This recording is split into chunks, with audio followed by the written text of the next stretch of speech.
La Guinée équatoriale connaît depuis 10 ans une croissance exceptionnelle qui se traduit par un développement accéléré des infrastructures et de l'urbanisme. Cependant, est fragilisée du fait qu'elle est essentiellement due au pétrole dont le pic de production sera atteint dans quelques années selon certains experts. D'après certains rapports, la Guinée équatoriale est devenue en 2020 un pays émergent et est considérée comme le modèle africain réussi de transition d'une économie pétrolière vers une économie diversifiée. La première source structurelle de la croissance en Guinée équatoriale, c'est la diversification de sources de recettes, la diversification de sources de rentabilité économique.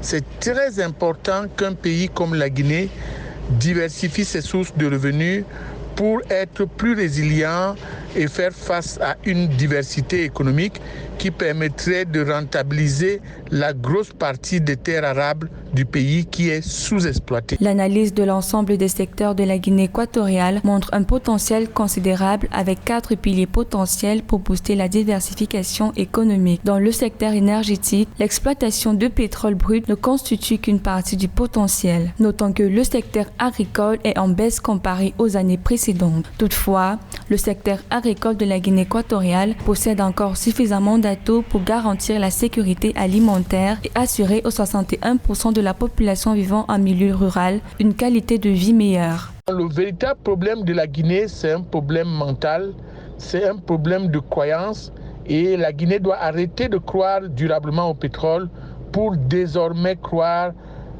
au développement d'une agriculture intensive et croire à la diversification des exportations comme source durable d'une amélioration de la situation économique et d'une stabilité économique durable. D'après certaines informations, l'économie de la Guinée équatoriale repose aujourd'hui sur le pétrole qui représente environ 95% du PIB et des exportations. Notons également que le secteur de la pêche, des mines et du tourisme représente un potentiel considérable qui font un pilier probable de l'économie équato-guinéenne de demain.